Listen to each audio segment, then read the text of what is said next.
안녕하십니까. 이번 시간에는 애플에 대해서 이야기해 볼 텐데요. 지금까지 발표한 하드웨어에 대해서는 전혀 언급을 한 적이 없었습니다. 이번 발표에 커다란 변화의 의미를 찾았고, 빅자이언트 전쟁의 서막을 알리는 신호탄이 되지 않을까 해서 준비했습니다. 애플이 3월 25일 미국 애플파크 스티브 잡스 극장에서 봄 이벤트를 열고 새로운 서비스들을 발표했습니다. 애플은 이미 지난주에 쉴 새 없이 신제품을 쏟아냈는데요. 이날 발표에서는 예상대로 하드웨어보다 서비스에 집중했습니다. 하지만 이전 루머들이 언급하던 것과는 조금 다른 방향성들이 눈에 띄었습니다. 팀 쿡은 콘텐츠와 서비스, 플랫폼에 애플의 가치가 있다며 하드웨어와 소프트웨어, 서비스가 하나로 통합되는 애플의 플랫폼 환경을 강조하면서 사용하기가 쉽고 세밀한 주의와 개인정보 보호, 전문가의 큐레이션, 개인이 원하는 대로 할 수 있는 가족 간의 공유를 애플 제품 서비스의 절대 조건으로 내세웠습니다. 전문가가 제멋대로 권하는 게 아니라 각 개인에게 딱 맞는 정보 서비스를 제공한다는 의미로 생각하면 좋을 것 같습니다. 그 전에 서비스에 대한 사전적 의미부터 정리하면서 서비스는 무엇일까라는 다소 어려운 화두를 던졌습니다. 서비스는 식당에서 뭔가를 더 주는 의미가 아니죠. 우리들은 자주 서비스라고 하면 뭔가 더 퍼주는 듯한 뭔가 굽신거려야 하는 걸로 오해하죠. 사전적으로 누군가를 위해 일하거나 돕는 행동 전반을 말하죠. 이날 발표의 무게는 확실히 서비스였습니다. 애플은 확실히 하드웨어를 중심으로 하는 기업이지만 그 제품이 잘 팔리도록 하는 데에는 눈에 보이지 않는 힘이 있었죠. 소프트웨어와 아이튠즈, 아이폰의 앱스토어를 통해 기기의 역할이 무한히 확장되는 경험 때문일 겁니다. 이러한 생태계가 이용자들이 쉽게 벗어나지 못하게 하는 큰 이유이기도 합니다. 팀 쿡이 처음 꺼내놓은 것은 뉴스였습니다. 애플은 이미 애플 뉴스를 서비스하고 있었죠. 세계에서 가장 많이 사용되는 뉴스 앱이라고 하면서 전문가 큐레이션을 강조했는데요. 우리나라와 대비되는 모습입니다. 포털이 뉴스 조작한다는 의심을 많이 했는데 애플은 직접 뉴스를 골라내고 이용자가 관심을 가질 만한 콘텐츠를 추천하는 등 애플은 온라인에서 유통되는 뉴스 서비스의 진화를 꿈꿔온 것입니다. 언론의 수준과 독자의 수준이 다 높아서 그런 걸까요? 참 부럽습니다. 애플은 그 경험을 매거진으로 확대했습니다. 무료로 서비스 되던 애플 뉴스 외에 애플 뉴스 플러스를 공개하고 300여 개의 잡지를 한 번에 구독할 수 있게 했습니다. 우리는 인터넷의 발달과 공짜 콘텐츠가 넘쳐나면서 거의 매거진이라는 콘텐츠 자체가 사라져 버렸죠. 패션, 세상 살아가는 사람들의 이야기, 자연, 과학, 지식, 기술, 인사이트, 스포츠, 음악 등 다양한 잡지 콘텐츠를 개인의 취향을 분석해서 큐레이션 서비스가 진행되는 것입니다. 어떤 기기로 보느냐에 따라 최적화된 콘텐츠를 볼 수 있게도 했습니다.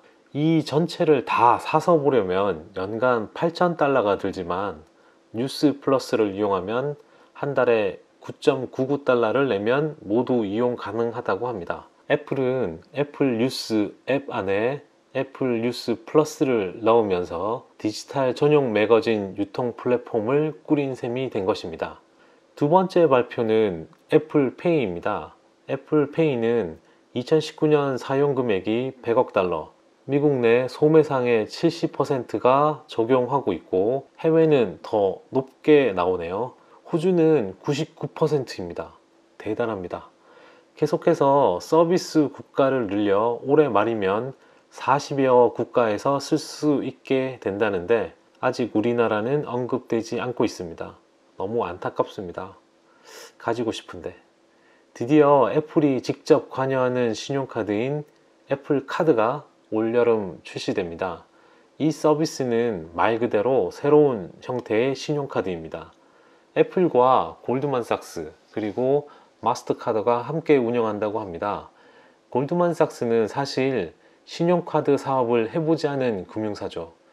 애플 카드를 통해 처음 시장에 뛰어드는 것입니다. 팀 쿡은 골드만삭스는 이제까지 한 번도 신용카드 사업을 해보지 않았기 때문에 더 파격적인 서비스를 꾸릴 수 있는 힘이 있다라고 하면서 파트너십의 의미를 짚었고, 그만큼 이 서비스는 파격적이라고 할 수 있습니다. 기본적으로 이 카드는 애플페이를 위한 것으로 신청과 사용 그리고 운용에 대한 모든 것을 아이폰에서 처리합니다. 지금까지 없던 가상의 신용카드인 셈이죠. 애플카드는 기다릴 필요 없이 즉시 발급되고 애플페이를 사용할 수 있는 곳에서는 다 사용 가능하며 수수료가 낮으면서 이자율이 저렴하고 사용에 대한 보상이 확실하다는 점을 특징으로 제시하고 있습니다. 완전히 새로운 형태의 신용카드이기 때문에 보안도 뛰어납니다. 신용카드가 발급되면 관련 정보는 애플페이가 그러하듯 CPU 안의 보안 영역에 보관되고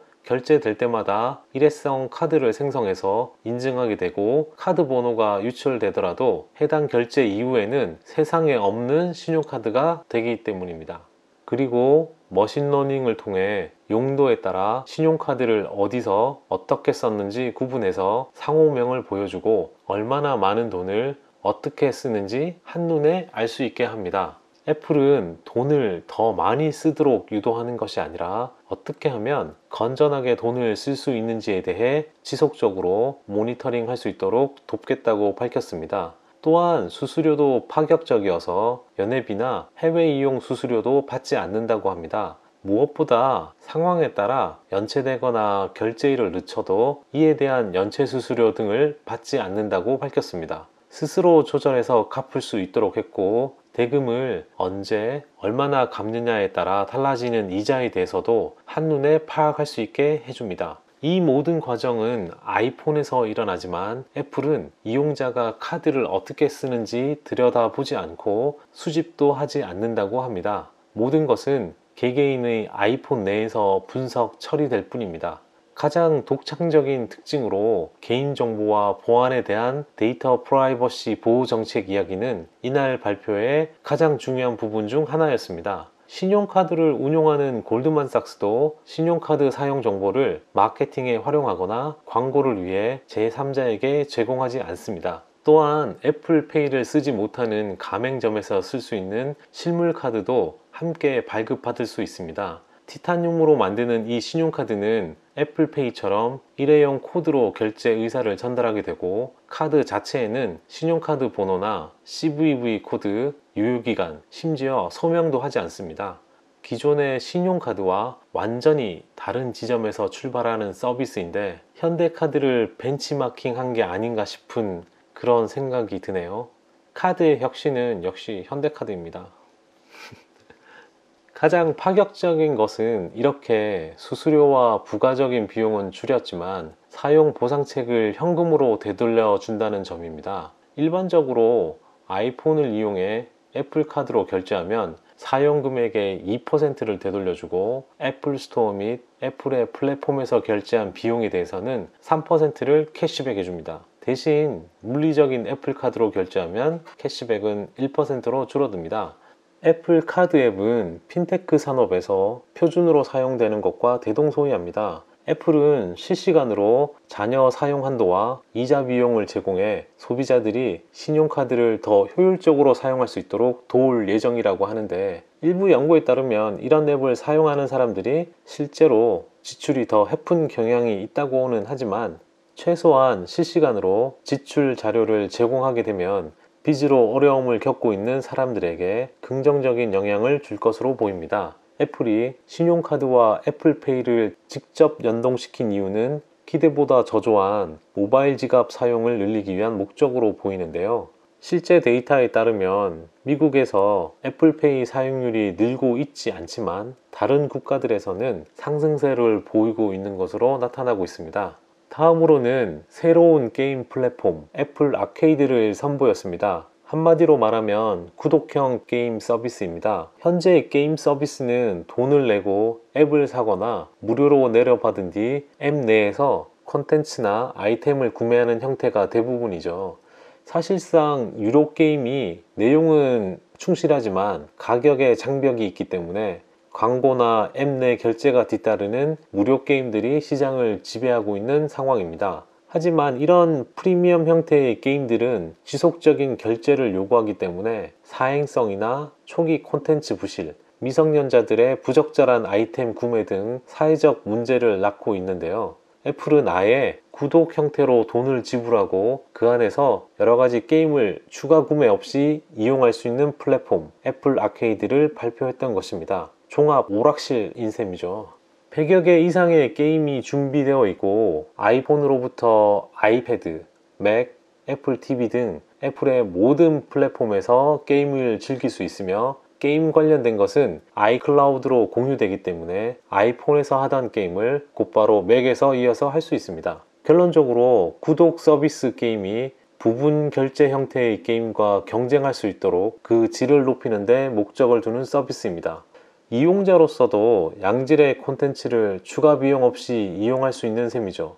앱스토어가 게임의 형태를 바꾼 것처럼 다시 애플은 애플 아케이드를 통해 모바일 게임 시장에서 다소 균형이 무너진 유료 게임의 질을 높일 수 있도록 플랫폼 형태를 바꾼 것입니다.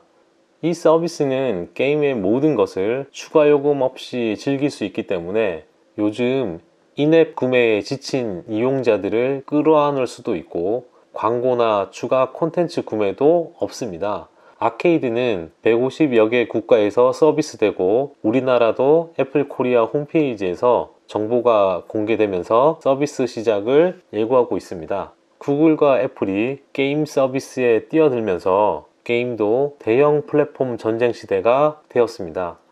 음악 서비스처럼 유통사의 영향력은 줄어들고 향후 게임 개발자의 몫이 커질 것으로 보이네요. 이번 이벤트의 사실상 주인공은 애플 TV였습니다. 발표 전부터 수많은 소문이 돌았고요. 넷플릭스로 대변되는 동영상 콘텐츠 플랫폼 시장에 큰 영향을 끼칠 것이라는 전망도 많았었습니다. 결과적으로 애플 TV는 대대적인 변화를 꾀했고 콘텐츠 시장이 변화하고 있다는 메시지를 뚜렷이 전했습니다. 애플 TV는 애플 TV 셋톱박스를 의미하지만 아이폰과 아이패드의 TV 앱으로 그 영역을 확장했습니다. 아쉽지만 국내는 아이튠즈 서비스가 되지 않기 때문에 애플 TV 하드웨어도 안 되고 iOS용 애플 TV 앱도 안 되죠. 애플은 애플 TV를 현재 10개 국가에서 100여 개 이상 국가로 확장하겠다고 밝히고 있습니다. 제발 보게 되길 기대합니다. 달라진 애플 TV는 조금 더 플랫폼의 형태를 갖추는 것에 초점이 맞춰져 있습니다. 애플 TV 앱은 구독까지 직접 고를 수 있게 진화되었습니다. 한국의 IPTV 캐치온 채널에 대해 유료 서비스를 신청하는 것처럼 간단히 서비스를 구독할 수 있도록 통합되는 것입니다. 애초 소문으로는 넷플릭스처럼 모든 서비스를 아우르는 구독 서비스에 대한 이야기가 돌았지만은 그것과는 조금 다른 모습입니다. 반면 사용자의 입장에서는 앱 하나면 주요 서비스를 간단히 가입하고 이용할 수 있기 때문에 편리할 뿐 아니라 서비스 접근성이 획기적으로 좋아질 수 있습니다. 애플은 이번 발표를 통해 애플 TV 앱이 삼성전자, LG전자, 소니 등 스마트 TV에 설치되고 로크와 아마존 파이어 TV에도 설치됩니다. 지난 1월 CES에서 삼성전자가 발표한 바 있습니다. 올해 스마트 TV를 사시면 에어플레이도 가능하죠. 수많은 케이블 TV 사업자와 OTT 플랫폼들이 애플 TV를 통해 더 쉽고 유연하게 유통될 수 있는 창구가 되는 셈이죠. 집에서 아이패드로 시청하다가 외출 시 아이폰으로 이어서 볼 수 있습니다. 이건 뭐 넷플릭스도 되는 거죠. 애플은 5월부터 새로운 애플 TV 서비스를 시작하고 특별히 요금이나 구독 형태에 대한 변화는 없습니다. 이번 발표에서 가장 공을 들였던 것은 애플 TV 플러스였습니다. 팀 쿡은 새로운 형태의 컨텐츠 컨셉을 발표하면서 뛰어난 스토리는 세상을 바꾸고 감동을 준다는 이야기로 말문을 열었습니다. 스토리는 서로를 연결해 주기도 하고 문화에 대한 공감을 만들기도 한다면서 그 스토리를 풀어주는 것은 결국 아티스트들이고 그들과 협업할 수 있는 플랫폼으로서 애플 TV 플러스를 소개했습니다. 애플은 긴 설명보다 컨텐츠와 각 컨텐츠에 참여하는 아티스트들의 이야기에 집중했습니다. 무대에는 스티븐 스필버그가 올라와 어메이징 스토리의 새로운 시리즈를 소개했고, 제니퍼 애니스톤과 리즈 위더스푼이 모닝쇼를, 오프라 윈프리가 심리와 정신 건강에 대한 다큐멘터리를 이야기했죠. 그 외에도 수많은 아티스트들이 무대에서 각자가 콘텐츠를 통해 표현하고 싶은 것들을 이야기했습니다. 애플은 최고의 아티스트들 이야기에 귀를 기울이고 그들의 이야기를 컨텐츠로 만들려는 계획을 밝혔고, 그 형태가 바로 애플 TV 플러스입니다. 애플 TV 플러스는 아직 서비스 형태나 요금 등은 공개되지 않았습니다. 당장 애플에게 중요한 것은 직접 시장에 투자해 최고 수준의 컨텐츠를 하나의 서비스로 만드는 것입니다. 이 역시 넷플릭스와 비교되던 소문과는 차이가 있죠. 더 많은 컨텐츠를 확보하기보다는 오리지널 컨텐츠 그 자체로 하나의 서비스를 채우겠다는 것으로 풀이됩니다. 제 생각에 넷플릭스의 약점인 컨텐츠의 퀄리티 문제를 파고든 것 같습니다. 오로지 컨텐츠의 가치에만 집중하여 차별화하겠다는 뜻으로 보입니다. 컨텐츠와 서비스, 플랫폼을 중요하게 여기는 애플의 새로운 컨텐츠 접근법이라고 하겠습니다. 게임에 이어 스트리밍에서도 플랫폼 전쟁이 시작되었습니다. 소비자의 입장에서 거대한 거인들이 더 포식하기 위해 전쟁을 하면서 승자 없이 가격만 떨어지는 형태로 갔으면 좋겠지만, 투자자의 입장에서는 내가 선택한 기업이 독식하면 좋겠다는 이율배반적인 문제에도 봉착하게 됩니다. 애플은 이번 발표를 통해 서비스 기업으로의 전환을 꾀하고 있습니다. 전 세계 스마트폰 시장의 성장이 둔화되고 있기 때문이죠.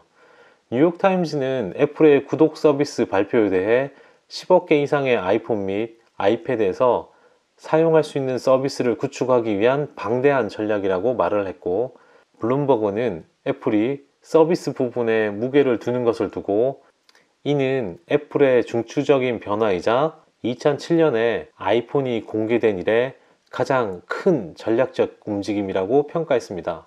애플이 이번 키노트를 통해 이야기하고자 하는 것은 무엇일까요? 애플은 이번에 잡지는 아이폰으로 보고 TV는 애플 TV로, 신용카드도 애플을 쓰라고 말하지 않았습니다. 핵심은 기존 인류가 살아오던 레거시, 즉 유산의 변화를 이야기하고 있습니다. 애플이 잘하는 부분이죠. 우리의 삶을 하루아침에 바꿔놓을 수 있는 일을 애플이 해왔습니다. 이어폰 잭을 없애고 USB 타입을 바꿔버리는 건 이제부터 그거 쓰지 마 라는 거죠. 지금까지 시장은 되게 초창기에 이에 반발하고 경쟁자들은 이를 놀려댔지만, 애플의 선택은 업계가 가야 할 방향이었던 경우가 많았습니다. 애플은 뚜렷한 방향을 가지고 새로운 환경으로 넘어갔습니다. 이번 발표는 컨텐츠 레거시에 대한 이야기를 하고 있습니다. 뉴스와 매거진 유통이 수십 년간 정체된 것에 대한 새로운 해답을 제시했고, 16짜리 신용카드도 더 많이 쓰게 함으로써 수익을 늘리는 전통적인 금융을 벗어나고자 했습니다. 잡지를 읽고 신용카드를 쓰지만 그 방법과 경험은 계속해서 변화하고 있는 것입니다. 과거 애플의 뉴스 스탠드가 그저 콘텐츠를 보여주는 역할이었다면, 애플 뉴스 플러스는 컨텐츠를 편집하고 올리는 플랫폼인 것이죠. 마치 앱스토어와 같습니다. 유통과 결제를 다 책임져 주는 거죠. 애플이 골드만삭스를 파트너로 삼은 부분을 주목해야 합니다. 앞서도 말했지만 팀 쿡은 골드만삭스가 이제까지 신용카드 서비스를 하지 않았기 때문에 처음부터 시작할 수 있었다고 말했는데요. 그동안 당연시했던 신용카드의 불편한 부분을 처음부터 새롭게 접근한 것입니다. 컨텐츠 부문도 오리지널 컨텐츠를 만든다는 점에서는 기존 업체들과 비슷하지만 지향하는 방향에는 차이가 있습니다. 애플 TV는 컨텐츠를 모으는 플랫폼이 아니라 컨텐츠 플랫폼이 모이는 플랫폼으로 정비됐고, 플러스는 이를 더 풍성하게 만드는 하나의 채널인 것이죠. 마지막에 팀 쿡은 엔터테인먼트부터 지식까지 정보를 공유하고 더 풍성하게 만들 것이라고 향후 방향성 이야기를 하면서 애플에게 컨텐츠와 플랫폼, 서비스는 매우 중요한 가치라는 것을 다시 주지시켰습니다. 세상이 또 변화하고 있습니다. 끝까지 들어주셔서 감사합니다.